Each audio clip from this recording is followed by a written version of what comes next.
किसान भाइयों, आप सभी का स्वागत है। गन्ने की खेती में अगर यंत्रीकरण का प्रयोग किया जाए तो इसकी लागत को कम किया जा सकता है और उत्पादकता को बढ़ाया जा सकता है।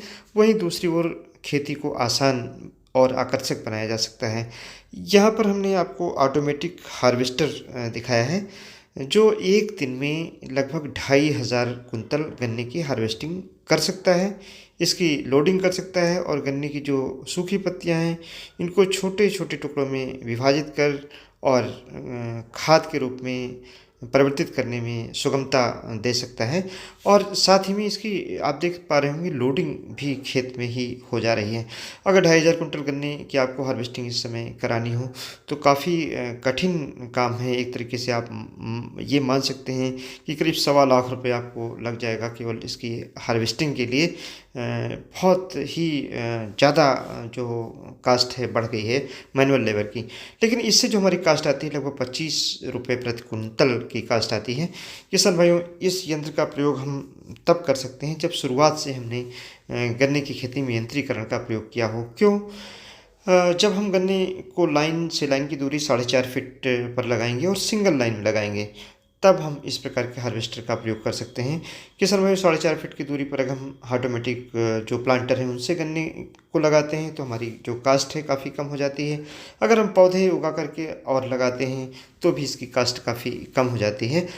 एक जो बड़ा फ़ायदा होता है कि इसको हम बीडिंग का जो काम है, चाहे मिट्टी चढ़ाने का काम है यानी अर्थिंग अप का काम है, और चाहे हमारा स्प्रेइंग का काम है, अगर हम 4.5 फीट की दूरी पर बोते हैं तो इसको मैकेनाइज्ड ढंग से किया जा सकता है। यहाँ हमारे किसान कुलबीर सिंह जी का ये प्लाट है और इस यहाँ पर आप देख पा रहे हो कि यहाँ पर हम चाहें तो रोटावेटर चला सकते हैं, इसमें कल्टीवेटर चला सकते हैं, और छोटी जो हमारी मशीन आती है, यानी अगर कोई हमको इंटरक्रॉप बोनी है तो उसको भी चला करके वो प्लांटिंग कर सकते हैं।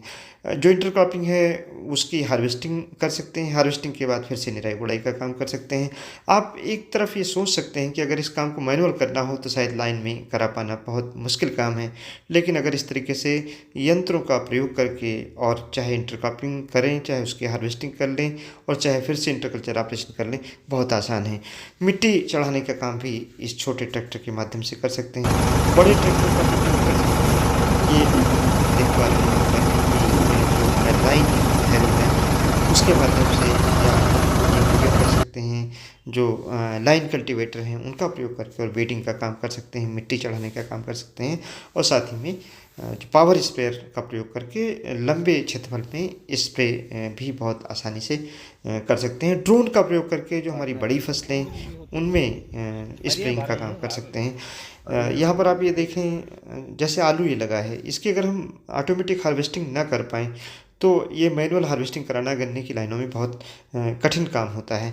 लेकिन अगर इस तरीके से हमने दूरी पर लगा रखा है तो इसमें छोटे ट्रैक्टर को कल्टीवेटर उसका चला करके भी हार्वेस्ट कर सकते हैं और बहुत आसानी से बहुत कम लागत में हार्वेस्टिंग का काम किया जा सकता है। किसान भाइयों, अगर हम इस प्रकार से जैसा कि मैंने शुरुआत से बताया कि ट्रेंच विधि से गन्ने को लगा लें और पावर टिलर का प्रयोग कर लें, जो हमारा छोटा ट्रैक्टर है उसका प्रयोग कर लें, हार्वेस्टिंग में ऑटोमेटिक हार्वेस्टर का प्रयोग कर लें, तो निश्चित तौर से हम गन्ने की जो खेती है इसकी लागत को घटा सकते हैं, खेती को आसान बना सकते हैं और खेती को आकर्षक बना सकते हैं। साथ ही में समय से जब हमारे गन्ने की बुआई हो, चाहे इंटरकल्चर ऑपरेशन हो, चाहे वाटर का एप्लीकेशन हो, चाहे फर्टिलाइज़र का एप्लीकेशन हो, अगर करते हैं तो हमारी जो उत्पादकता है ओवरऑल वह भी बढ़ेगी। तो पर यूनिट जो हमारा प्रॉफिट है वह भी इस तरीके से बढ़ाया जा सकता है। किसान भाई सोच सकते हैं, मुझसे पूछ सकते हैं कि इस तरीके के यंत्र हमको मिलेंगे कहाँ? अभी सरकार ने बहुत जगहों पर छोटे छोटे यंत्र के संगठन बनाए हैं, जहाँ से आप यंत्रों को कस्टम हायरिंग के माध्यम से ले सकते हैं, और वहाँ से लेकर के आप प्रयोग कर सकते हैं, जिससे आपकी खेती की लागत घटेगी और आपका जो प्रॉफिट है वो बढ़ेगा। धन्यवाद। जय हिंद, जय भारत।